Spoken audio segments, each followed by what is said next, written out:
Hi అండి, అందరికీ నమస్తే. Welcome back to our channel. ఈరోజు వీడియోలో ఉగాది స్పెషల్గా బొబ్బట్ల రెసిపీ చూపించబోతున్నాను.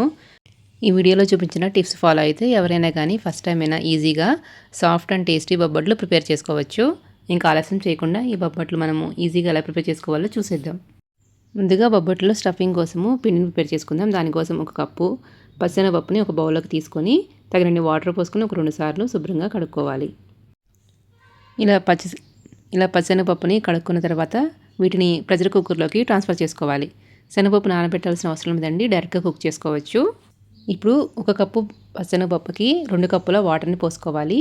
ప్రెషర్ కుక్కర్ మూత పెట్టుకొని విజిల్ పెట్టి మంటని మీడియం ఫ్లేమ్లో ఉంచి ఒక 5 to 6 విజిల్స్ వరకు మెత్తగా ఉడికించుకోవాలి. కుక్కర్ ప్రెషర్ పోయిన తర్వాత ఒకసారి మూత తీసి పప్పు ఉడికిందో లేదో చెక్ చేసుకోవాలి. ఇక్కడ శనగపప్పు అయితే మెత్తగా ఉడికిపోయింది. ఇప్పుడు దీన్ని చల్లారనివ్వాలి. మీరు పప్పుని మ్యాషర్తో కానీ లేదా మిక్సర్ గ్రైండర్లో కానీ వేసుకొని కొంచెం మెత్తగా గ్రైండ్ చేసుకోవాలి. ఫస్ట్ పప్పుని చల్లారబెట్టుకుందాం. చల్లారిన తర్వాత దీన్ని ఒక మిక్సర్ జార్లోకి ట్రాన్స్ఫర్ చేసుకొని ఇలా కోర్స్ గ్రైండ్ చేసుకోవాలి. ఇప్పుడు స్టవ్ మీద ఒక మందపాటి ప్యాన్ పెట్టుకొని దానిలో 1 టేబుల్ స్పూను నెయ్యి వేసుకొని మనము గ్రైండ్ చేసి పెట్టుకున్న పప్పుని వేసుకోవాలి. అలాగే 1 కప్పు శనగపప్పుకి 1 కప్పు తరిగిన బెల్లాన్ని వేసుకుంటున్నాను. మీరు ఎక్కువ స్వీట్ కావాలనుకుంటే ఇంకొంచెం ఎక్కువ వేసుకోవచ్చు. ఇప్పుడు బెల్లం అంతా కలిసి బాగా కరిగేంత వరకు మిక్స్ చేసుకోవాలి. బెల్లం మెల్ట్ అయిన తర్వాత పప్పు కొంచెం లూజ్గా అవుతుంది. ఇది కొంచెం గట్టిపడేంత వరకు కుక్ చేసుకొని చివరిగా దీనిలో 1 టీ స్పూను యాలకుల పౌడర్ వేసుకొని 1 నిమిషం కుక్ చేసుకొని స్టవ్ ఆఫ్ చేసుకోవాలి. ఇప్పుడు ఇది కొంచెం చల్లారేంత వరకు పక్కన పెట్టుకోవాలి. ఈలోపు బొబ్బట్లు ప్రిపేర్ చేసుకోవడం కోసం పిండిని కలుపుకుందాము. మీకు ఇలా ఉండ చేసుకునే కన్సిస్టెన్సీ వచ్చిన తర్వాత స్టవ్ ఆఫ్ చేసుకుని దీన్ని చల్లారనివ్వండి. ఇప్పుడు వేరొక బౌల్ తీసుకొని దానిలో 1 కప్పు గోధుమ పిండి వేసుకోవాలి. అలాగే ఇంకొక కప్పు మైదా పిండి వేసుకుంటున్నాను. ఫస్ట్ టైం ట్రై చేసే వాళ్ళైతే పూర్తిగా మైదా పిండితో అయినా చేసుకోవచ్చు, లేదంటే పూర్తిగా గోధుమ పిండితో అయినా చేసుకోవచ్చు. ఇక్కడ నేనైతే 1 కప్పు గోధుమ పిండి 1 కప్పు మైదా పిండి తీసుకున్నా. దీనిలో ఒక 1/2 టీ స్పూన్ సాల్ట్, అలాగే ఒక 1/2 టీ స్పూన్ పసుపు వేసుకొని 1 టేబుల్ స్పూన్ నెయ్యి కూడా వేసుకొని అంతా కలిసేలాగా మిక్స్ చేసుకోవాలి. ఇక్కడ పసుపు నేను బొబ్బట్లు మంచి కలర్ రావడం కోసం వేసుకున్నా, మీరు వద్దనుకుంటే స్కిప్ చేయండి. ఇప్పుడు దీనిలో కొంచెం వాటర్ కలుపుకుంటూ మెత్తని ముద్దలాగా కలుపుకోవాలి. మరీ చపాతీ పిండిలాగా గట్టిగా ఉండకూడదండి, కొంచెం మెత్తగానే కలుపుకోవాలి. పిండి కన్సిస్టెన్సీ అనేది ఇలా ఉంటే మీకు బొబ్బట్లు చాలా ఈజీగా ప్రిపేర్ చేసుకోవచ్చు. పిండి కన్సిస్టెన్సీ ఇలా వీడియోలో చూపిస్తున్న విధంగా చాలా సాఫ్ట్గా ఉండాలి.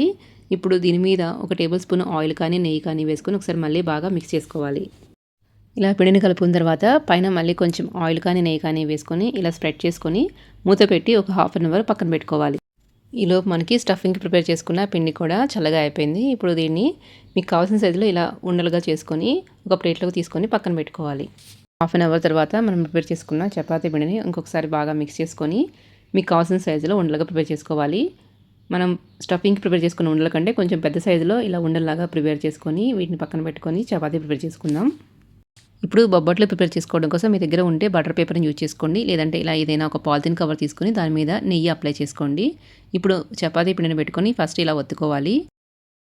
ఇప్పుడు దీని మీద మనము పూర్ణం పిండిని కూడా బాల్లాగా ప్రిపేర్ చేసుకున్నాం కదా, అది కూడా పెట్టుకొని ఇలా అన్ని సైడ్స్ క్లోజ్ చేసుకోవాలి. ఇలా క్లోజ్ చేసుకున్న తర్వాత పైన వచ్చిన ఎక్స్ట్రా పిండిని తీసివేసుకొని దీన్ని మనం అడుగు భాగానికి పెట్టుకొని బొబ్బట్ని ప్రిపేర్ చేసుకోవాలి. పిండి పైన కొంచెం నెయ్యి అప్లై చేసుకోండి, అలాగే మీ చేతికి కూడా నెయ్యి రాసుకుంటే ఇలా ప్రిపేర్ చేసుకోవడం ఈజీగా ఉంటుంది. ఇలా వీలైనంత పలచగా బొబ్బట్ని ఒత్తుకోవాలి. ఇంకో మెథడ్లో మీకు ఈజీగా చూపిస్తాను. ఇలా ఇదే కవర్ మీద ఇంకొక పాలిథిన్ కవర్ని వేసుకొని ఇలా చేతితో ప్రెస్ చేస్తూ ఉంటే చాలా ఈజీగా వస్తుంది. మీరు బొబ్బట్లు ఫస్ట్ టైం ప్రిపేర్ చేస్తున్నట్లయితే ఇలా పాలిథిన్ కవరు ఒకదాని మీద ఒకటి వేసుకొని ప్రెస్ చేస్తే ఈజీగా చాలా పలచగా వస్తుంది బొబ్బట్టు కూడా. లోపల స్టఫింగ్ అంతా ఈవెన్గా స్ప్రెడ్ అయ్యేలాగా బొబ్బట్ని ఒత్తుకోవాలి.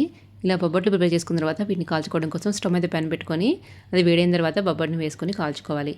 ఇలా ఒక 5 సెకండ్స్ ఒక సైడ్ కాల్చుకున్న తర్వాత రెండో వైపు కూడా తిప్పుకొని 5 సెకండ్స్ కాల్చుకోవాలి. ఇలా రెండు వైపులా తిప్పుకుంటూ బొబ్బట్ని బాగా కాల్చుకోవాలి. బొబ్బట్కి 2 వైపులా నెయ్యి అప్లై చేసుకుంటూ ఈవెన్గా కాల్చుకోవాలి. బొబ్బట్టు బాగా కాలిన తర్వాత దీన్ని వేరొక ప్లేట్లోకి ట్రాన్స్ఫర్ చేసుకొని ఇదే విధంగా మిగిలిన పిండితో బొబ్బట్లు ప్రిపేర్ చేసుకొని కాల్చుకోవాలి.